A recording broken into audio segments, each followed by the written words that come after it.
So yun, no, KGX, kumusta kayong lahat? At medyo ano lang tayo ngayon, no? Wala lang tayong PC kasi sira yung aking RAM, no? Pero papagawa ko bukas. Pero ngayon, nandito tayo sa laptop. Medyo wala pa akong OBS dito, so hindi pa ako makapagbigay sa inyo ng signal galing dito sa laptop. Pero ngayon, no, ipapakita ko sa inyo kung ano yung nakikita ko dito ngayon, okay? So, teka, pakita ko sa inyo.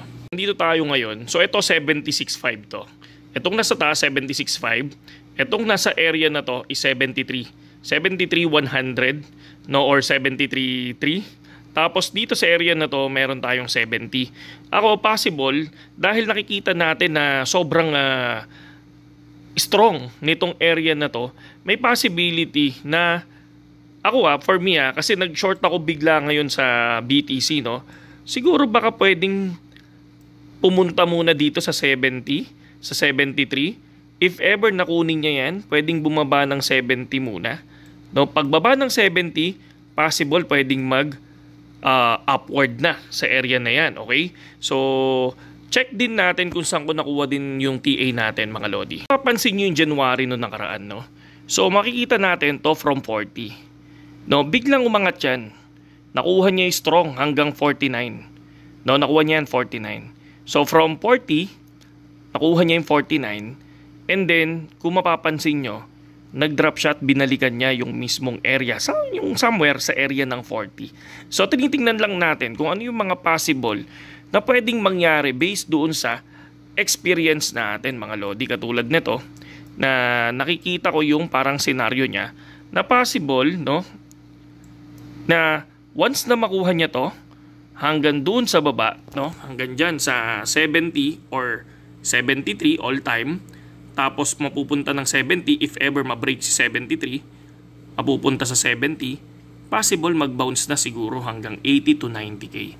So yun yung nakikita ko lang, mga idol. Okay? Shinare ko lang, mga idol. Lang yung nakikita natin, mga idol, na possible pwedeng maging senaryo, mga lodi, no? So ako, naka-short ako ngayon sa BTC. So titingnan ko kung tama yung aking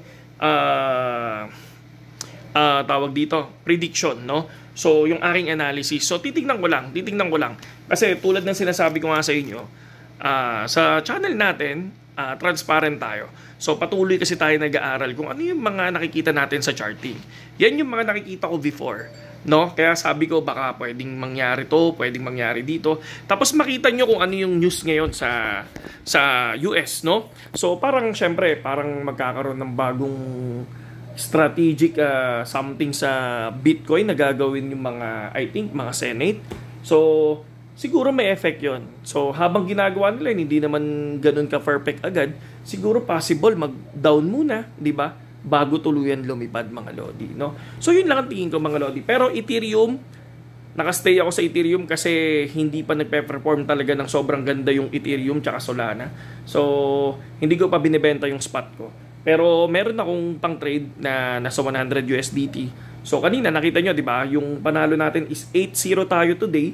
So nandoon naman yan sa mismong Facebook page natin, mga lodi, no? So kaya check nyo yung Facebook page natin para makita nyo yung bawat trade ko. Ngayon lang, nakita ko lang to, no? Gusto ko lang mag-analyze, gusto ko lang mag-share kung ano yung thoughts ko sa BTC. Hindi financial advice yun, okay?